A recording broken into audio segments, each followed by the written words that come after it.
Hey there paper geeks and glitter nerds, it's Anna the Crazy Geek Crafter. This week's card is a combination of working with the BrotherScan'n'Cut and dies. I did make a stamp template for my idea, which I brought to the computer and made the inner layers. And then I'm going to die cut all the flowers and the little yarns for the decorations. This will be my first tunnel card, and not everything went to plan, but it mostly turned out the way I was hoping. There are a few, shall we call them, technical problems, but we'll look at that later when I get to it. First thing, I took out a sheet, a magnetic sheet, to keep track of the dies I'll be using, since some of them are pretty small. I have used my template here to calculate how many big flowers and small flowers I'll need. The greenery I'll be making on my ScanNCut. I don't have the die I would want for making that yet. I am looking. The papers here are different leftovers from another project, therefore I don't have the names of all of them. I will list what I can in the description. As always, everything is meticulously listed in the description as far as I can find the information. What you see on screen is not necessarily the full description of the product, but I think you prefer to see what I'm doing than to see what the exact name of everything is.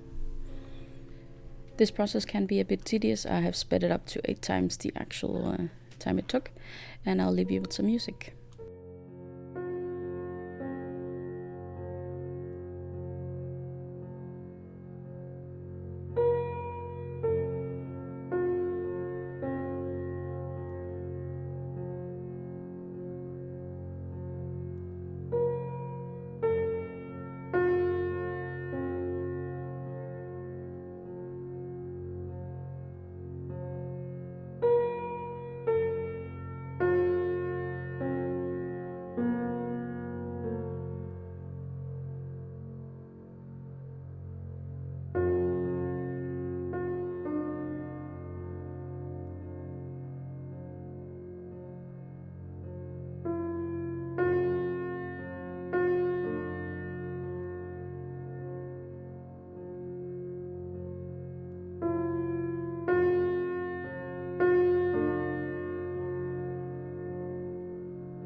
With the flowers done, I did the layers and the greenery on my ScanNCut, like I said. The process is quite simple, but I won't go through it in this video. Before I can plan out where everything goes, I'm going to need a card base first of all. And then I'm going to need to shape all the flowers. And I do that by using an old mouse pad and a tool with a rounded end.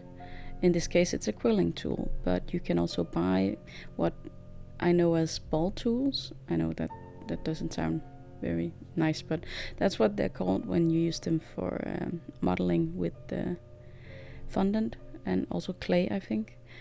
But you can buy some for paper as well. I just found that I had this tool with a rounded end and it works fine for me.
I did struggle a bit trying to get yarn into this card, since that was the description of the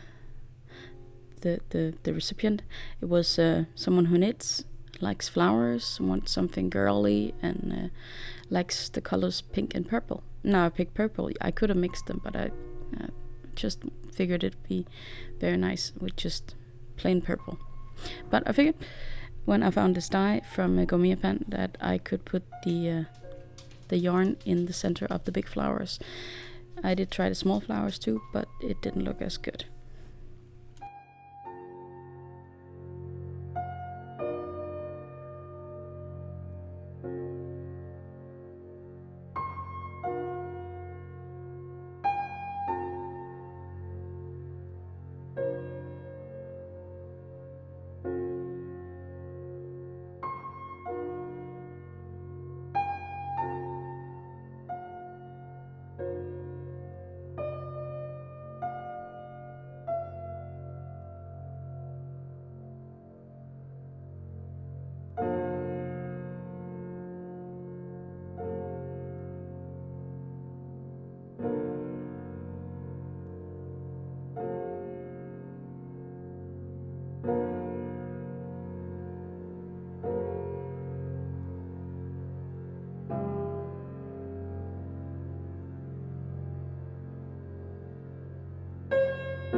I'm getting to the point where I believe the circle flowers is finished.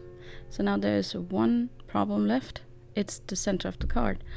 I didn't find a even darker purple I could put in there. I could have put in black, of course. If you put in enough color, it will turn kind of black. But I figured I had all these little yarns left over. What do you call them? I'm pretty sure it's not keys, but that's the Danish word. We call them keys, kind of. And now I also know the Swedish word for them, since this is a Swedish brand. I would have never guessed the name that is so far from the Danish version. But anyway, I figured I would make the background with these balls of yarn. That's the word, balls of yarn. That's kind of funny. Oh, well, back to the card.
After fixing the fact that you couldn't really see the 60 years on the last layer because it was there was a yarn behind it that was the same color as the layer, I am finally getting to the part where I have to put the card together. I figured I would try doing it with the layers that were 1/2 centimeter, but my scoreboard was giving me trouble, and when I tried to fold it, it was actually very hard to fold with only 1/2 centimeter per piece. So I have this idea of making little brackets for the sides, for 2 of the sides of the card that will hold the pages. Now I'm trying it with a bit more space on my inch scoreboard, and it works better. It's easier to fold, it's a bit wider. So now I just have to calculate what is a glue side, what is a space, and again then I need 2 for gluing on, and then 1 space, 2 for gluing on. And since I'm folding back and forth, I score it to both sides so the paper doesn't break. I did miscalculate how many tabs I needed to glue on. I made 1 too many, but I prefer that to making 1 too few. And in a minute you should be able to see what I'm talking about.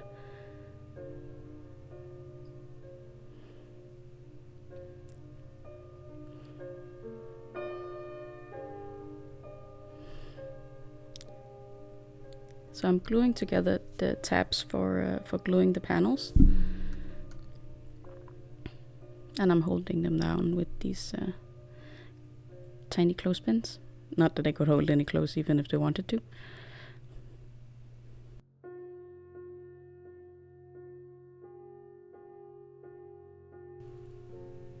I'm hoping you can get an idea of what I'm trying to convey. It's a bit hard to explain. It's easy to show, but where the clothespins are, that's where I'm going to glue on the sides, and hopefully it'll be even easier to see when I start gluing on the tabs. I need two. I need one for each side so that I can fold the card flat, and somewhat flat, and put it in an envelope.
I made sure to have a big piece to glue on the card.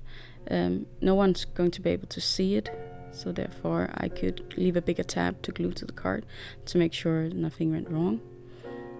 And I'm going to use a combination of red tape and glue, as I most often do when I attach things that I hope will hold for a long time. So here's the tape. Making sure nothing sticks out, burnishing it down, and then the glue. And then it's a matter of getting it on straight and to the edge. And it was easiest to stand the card up to get that contact. And then I'm going to tape each of the tabs for the other panels. And this is where I'm going to realize that I have one too many.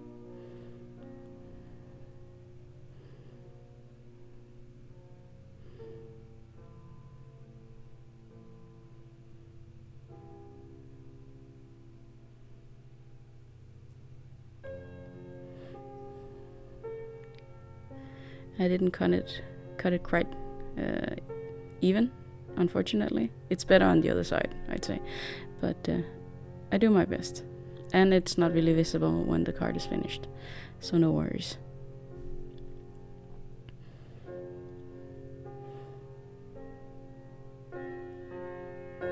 So here goes the first panel. It's the inside panel with the 60 years.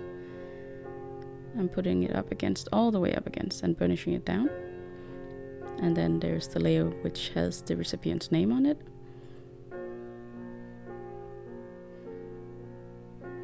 And then the flowers. Now this part was the easy one. Getting everything straight when you put on the second one, that is the challenge.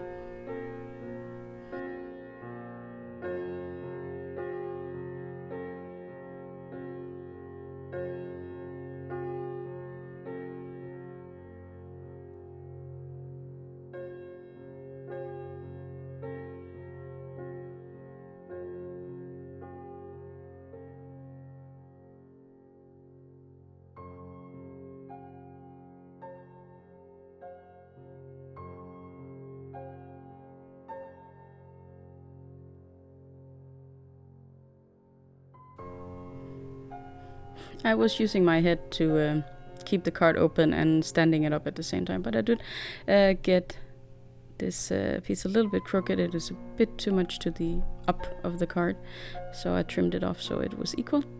And here I'm going to realize that I need to shave off a few millimeters so that this will actually be able to lay flat. Unfortunately, I did not take off enough on the name piece. It is a tiny bit too long, and that is going to affect the way the card looks when it's finished. But I was afraid to take too much off because I still needed enough to glue the side down. And it's also very important to not leave any glue where you don't want it. you don't want to glue the card shut by accident. I'm trying to lay the card flat when I glue on this piece so that, like I said, you can actually fold the card down and put it in an envelope.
I decided to cover the sides with a piece of cardstock, the same color as the front, just to make a cohesive look and to stabilize the sides, since they tend to fold willy-nilly if you let them. But it was a very small amount I needed, so it's easier to measure it on the paper, make a dot on the card, and then trim it off so you can keep the long side of the cardstock on the straight edge, so that it doesn't get crooked. It takes a bit more time, but I prefer the accuracy. Gluing these on was not that easy. It was hard to get the right kind of pressure on, and I did have it slip on me a few times, like there, slip on me when I was trying to press it down.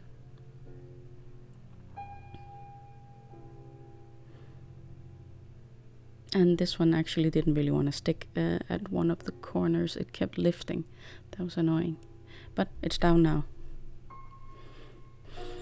And here in a minute when I put it up, you can see what I mean. That one page, it tends to bend one or the other way. It's because it's a tiny bit too long. And I feel bad about that, but I can't really change it now. Or maybe I could, but I really don't want to try to take the card apart. Anyway, I hope you enjoyed this card, and you'll be back next week for another one. Until then, I hope you'll be having a good day, evening, or night.